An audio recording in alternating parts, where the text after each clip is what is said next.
10-4. Here's self-inflicted gunshot to the suspect, 2 other victims. One 980, one conscious. Also told there's 2 kids inside the house. A stunning and horrific incident in Rochester last night, a triple shooting involving a Greece police officer. That officer and another woman are dead, and a third woman is recovering from injuries sustained in the shooting last night on CoStar Street. Investigators just identified the 2 women who died, including the officer. I'm Lynette Adams. We continue to follow breaking news. Investigators say the Greece police officer is the one who shot the 2 other women, then took her own life. She's identified as Tiffany Gatson, who was 29. Police say the woman shot and killed was Angeli Salas. She was 27. The Rochester Police Department is calling this a domestic situation. News 10 NBC's Patrick Mucinak is at the scene where this all happened last night and joins us live with what we know right now. Patrick. Lynette, you're absolutely right. Rochester police, like you said, are still calling this a domestic-related altercation, which happened in a house you see behind me just down the street from where I'm standing. A balloon and 2 candles were left at the house this morning here on CoStar Street. Authorities from the city and state are still trying to figure out what led to the deadly shooting involving the 3 women. According to law enforcement, the 2 women who lived at the home, both the victim that died and the survivor, are related. Their relationship with Greece police officer Tiffany Gatson is still being investigated. News 10 NBC did a profile on Gatson back in 2019 when she became the first African-American woman to join the Greece Police Department. We talked to one person who heard about the news and decided to come to CoStar Street to see things for herself. She didn't want to be identified or be on camera. We asked her if she was surprised this latest shooting in the city was committed by the hands of another woman. Matters of the heart doesn't discriminate in sex. So whatever took place, it was a matter of the heart. It could have been men, it could have been women, but it was a matter of the heart. And the end result, 2 people are dead.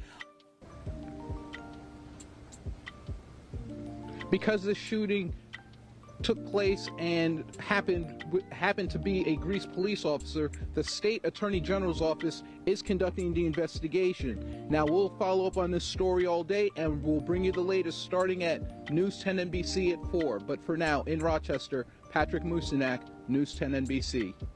Patrick, thank you.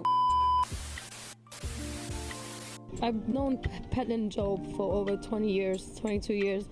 Diana Torres talking to Pix 11 News across the street from her former partner's home Friday night after hearing terrible news. We worked together. We were friends outside the job. We were friends like family. She was awesome. This is heartbreaking. Heartbreaking for her kids, her father. This is sad. This breaks my heart. Police say the retired officer and mother of 3 and her boyfriend were found dead inside her home Friday afternoon, both with gunshot wounds to the head. There are conflicting, unconfirmed reports about who shot who first. Yeah, they've been together for they've been hanging out together for quite a long time. Ernst DeLone says his younger brother, Alex DeLone, had a home in the Mill Basin section of Brooklyn, had 2 children of his own, and dated Miss Job for more than 12 years. One of DeLone's other brothers says he does not know how he will break this tragic news to the rest of the family in their native Haiti. I can't even tell my mom what's going on because she's 9 years old. Your mother doesn't know? She's 9 years old. Okay? Even my sisters, I don't even tell them to let them know. I can't. I'm going to told that, my brother. Tamara Sawyer was just 23 years old when investigators say she was shot and killed by her ex-boyfriend. It happened in her family's home on Rain Willow Court in southwest Harris County. That's between Anderson Road and Beltway 8. Anayeli Ruiz joins us from the scene with this tragic story. Anayeli. We spoke with Tamara Sawyer's family. They say she had just broken up with her ex-boyfriend about a month ago, and they say they never saw any signs that would lead up to this. It was supposedly a casual meeting between an ex-boyfriend and an ex-girlfriend that ended when investigators say he shot her, then himself. Family members identified the woman killed as 23-year-old Tamara Sawyer. Investigators say Sawyer's 22-year-old ex-boyfriend called her earlier in the day, and then at around 3 p.m. he showed up to her house. female allowed him in, took him into her bedroom where they were there for about 10 minutes. But the 22-year-old had a gun, and deputies say he shot Sawyer while in her room. Other family members inside the house heard about 3 gunshots. They went to the room. They discovered her with gunshot wounds. He still had a gun at the time, so they called 911. And while they were calling 911, they heard additional shots and then went back and found both of them deceased. Investigators tell us there were 3 adults inside the house, including her current boyfriend. Family members said Sawyer lived in the home with her great aunt, who was like her mother and raised her. Investigators say the couple had been dating on and off since high school. There's no indication that there were any fighting or anything like that that alarmed the family members. One neighbor says his camera captured the sound of the gunshots. He said about 15 minutes after the 22-year-old arrived, in his camera you could hear 4 gunshots. He says they're shocked and saddened to hear that their nice neighbor is gone. Well, Sawyer's family did not want to speak on camera, but they did tell us she was currently studying at HCC to be a nurse and was also working. They said she loved fashion, was the youngest of all of her siblings, and describe her as a sweet and very kind person. Anageli Ruiz, KHOU 11 News. Myra Gutierrez last week, Tamara Sawyer this week. Another tragedy. Anayeli, thank you. Now, we know hearing these stories can be hard, but if you are in a domestic violence situation or being abused, there are several resources in the Houston area. You can reach out to any of these organizations on your screen. That's Daya Houston, the Houston Area Women's Center, and Family Time Crisis Center. Their services are free and confidential. We also have links to these organizations. News: a verbal fight between several women escalated and turned deadly. I'm hurt. All I can do is stay prayed up. How a text message may have triggered the gunfire that killed a mother. Good evening, I'm Erin Coleman in for Jovita Moore. I'm Justin Farmer, and right now police say that a mother has been killed in a fight at a restaurant. Channel 2's Rachel Stockman live in southeast Atlanta, where police are searching for the woman suspected in this murder.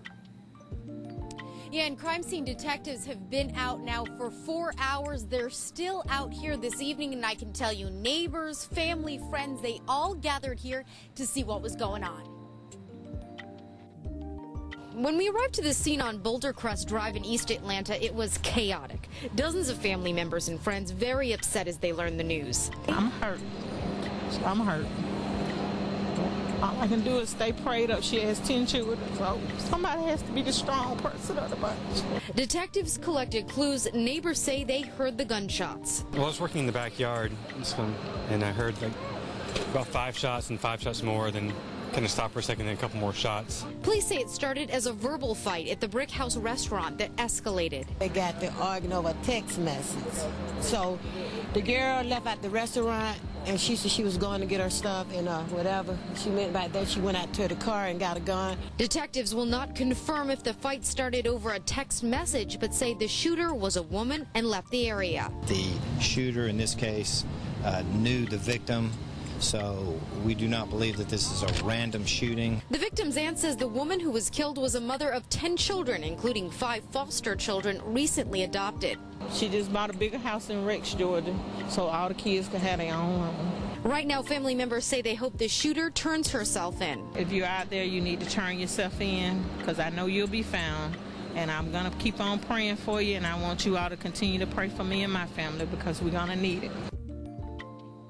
And at this point this evening, police have not identified the woman that was killed. Of course, we are continuing to check in with them, and we'll bring you any new information just as soon as we get it. Reporting live in southeast Atlanta, Rachel Stockman, Channel 2 Action News. Killed a woman in southwest Atlanta. The murder happened early Monday morning at the City Park Apartments on Fairburn Road. We're also hearing from the victim's heartbroken family. Fox 5's Angelique Proctor joins us live from Atlanta Police Headquarters. Angelique, what did her family have to say? Well, they said she is outgoing and she was full of life. In fact, they describe her as a trendsetter who was on her way up. Ashley was a go-getter, you know, so people respected the hustle, the trend setting. Ashley Burton's family says the 37-year-old was outgoing and loved people. That is why Mom Emma and brother Patrick were stunned when officers knocked on the door with news of her murder Tuesday. I started screaming, and the officers, one of the officers, because it was about 4 of them, they asked me, "Mister, step on the inside," because our cat just got hysterical. We didn't see that coming, you know, very shocked. Atlanta police say someone inside of Ashley's City Park apartment on Fairburn Road shot and killed her Tuesday morning. Neighbors say Burton went door to door trying to get help. Her family believes her being transgender had nothing to do with her death because they say she was a proud member of the LGBTQ community. The way my sibling moved in life, like, it's like take it or leave it. Like, and what I mean by that, it's like, okay, this is how I am. Either you can respect it or neglect it. But Ashley's going to put it out there, you know, and let that person know. It was not going to be a secret. In an extraordinary move, both mom and brother have forgiven the killer, who police say is still out there. Do you think you could forgive the person? I already have. As a mother, I had forgave that person when I heard it, because I'm a God-fearing woman. And the Burtons tell me that Ashley's funeral and burial will take place in her home state of South Carolina. Reporting live in downtown Atlanta, Angelique Proctor, Fox 5 News. Let's hope that family gets the answers they need. Angelique, thanks. Warrants for a suspect in the death of a transgender woman. Darius Mills is accused of killing 37-year-old Ashley Burton. You might remember her story. She was found killed at an apartment complex on Fairburn Road in April. Mills was being held for another crime when police secured the warrants for his arrest in Burton's death. He's facing several charges now, including murder and armed robbery.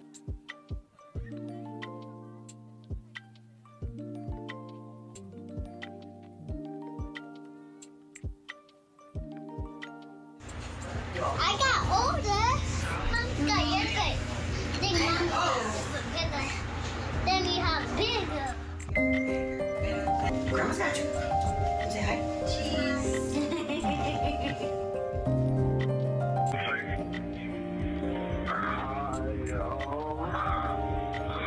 I need medical attention. I need everybody. Grand Rapids police are investigating another deadly shooting. Nobody could believe what happened. Okay. And what did you do? What's going on? I don't know. Where's my girlfriend? Oh, my. Is she there with you? Yes. What happened to her? Oh, I killed my girlfriend. I called Marissa my Spitfire child. She was funny. She was really funny. She was loving and caring and great mother. How old are you? 4. I'm 18. Their mom, so devoted to little Amir and Amira, will never see them blossom. Marissa Valdez is forever 24. What do you tell the babies when they grow up? How did that happen? It was an argument. I had my gun on the dresser, and she tried to reach, so I grabbed it. As the couple struggled over the gun, he accidentally shot his girlfriend at least 3 times. But there was no evidence that Valdez had ever reached for the gun, and no sign that the shooting was accidental, especially since Franklin unloaded a lot more than 3 bullets into the woman with whom he shared a home and 2 young children.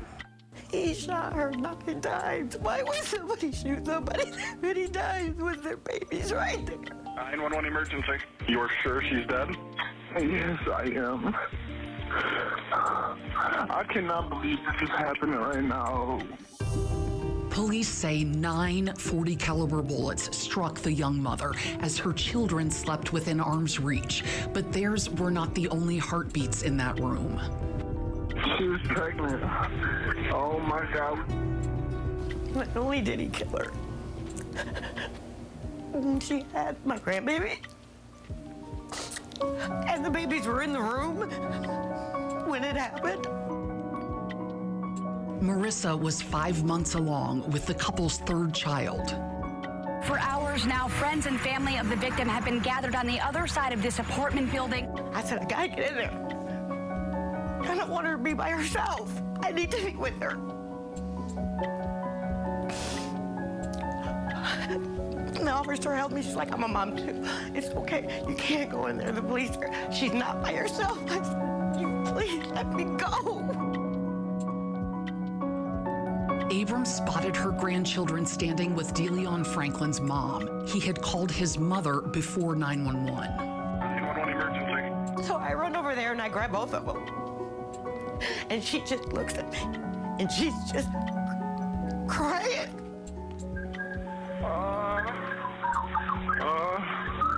I can't believe this is happening. Oh, yeah. If there were warning signs in the young couple's relationship, it seems everyone missed them. The pair had broken up and gotten back together twice, but Marissa never reported violence, not to the police and not to family and friends. At gatherings, Franklin often hung back, not used to a large, love-out-loud family like Marissa's. He was very quiet, but respectful, said Abram, and the family worked hard to include the man they called Day-Day. Day-Day that I knew. I couldn't see him doing that. If they would have told me at the time it was somebody else, that's what I would have believed. I wouldn't have believed it was him. So he fooled me. The couple had lived together for 4.5 years. Franklin mostly stayed home with the children, while Marissa worked full-time as a medical assistant and dreamed of one day running her own online boutique. She took care of him, her babies, herself, kept a full-time job, had insurance. He never did anything. Why didn't he just shoot himself if he didn't want to be around her? Franklin later told police he and Valdez had been under a lot of stress, had been arguing all the time about their relationship, about money. He said he felt like nothing he did was ever good enough for Valdez. He also mentioned that one of his biggest fears was not being able to see his children all the time, but having to pay child support. He mentioned, too, that Valdez and his mom, Franklin's mom, were the only two people in his life. At one point in his 2-hour police interview, Franklin told detectives his life had been going crazy and he had felt, quote, something like demons on him. On the day of the murder, Franklin told police Marissa had become angry, was yelling at him and reaching for the gun he kept close by because he said he was paranoid about break-ins. Franklin told detectives that after the first shot, which he claimed was accidental, he blacked out and could not remember firing the next 8 rounds. For a dozen years, Rachel Wussman has prosecuted domestic murders in Kent County, including that of Marissa Valdez. In the last couple of years, there's just been more and more domestic violence-related homicides. Wussman calls it a crisis and says it's not getting enough attention, in part due to lack of awareness. It happens behind closed doors. When abuse escalates to murder, Wussman says it's common to find no documented history of violence. Everyone's kind of asking questions going, what was happening in that household before that? You know, was there things happening and we just kind of missed it? Wussman wants to normalize conversations about domestic abuse, which can be mental, not physical. She encourages you to ask friends and family about domestic relationships, especially if you notice controlling behavior. We missed everything. If there were signs, we missed it. I just want to say that I'm sorry to everybody. DeLeon Franklin pleaded guilty to second-degree murder and assault causing miscarriage, for which he'll spend 25 to 50 years in prison. I definitely made an emotional decision, and I definitely have to live with it every day. You don't deserve my sister, and you never did. Marissa's brother, in a shirt honoring his sister, spoke for the family. I'm grateful for my niece, Samara, and my handsome boy, Amir. I'm thankful for them. But you scarred them for life. Your Honor, this man deserves the maximum years that he could receive for the 9 senseless shots. By sharing Marissa's story, her family hopes to save other children from losing a parent, or, as in this case, both parents. I still wake up in the morning for that split second. until I feel her baby's right next to me, because that's where they sleep. And then I remember she's gonna miss out on so much. Nicole Abrams said she couldn't save her daughter, but she's hoping Marissa's story will prompt families to check in on their loved ones because the warning signs might not be obvious. Abram and her husband are raising Marissa's 2 children. If you or someone you know need help, call the National Domestic Violence Helpline at the number on your screen, 800-799-7233. I'm Target 8 investigator Susan Samples.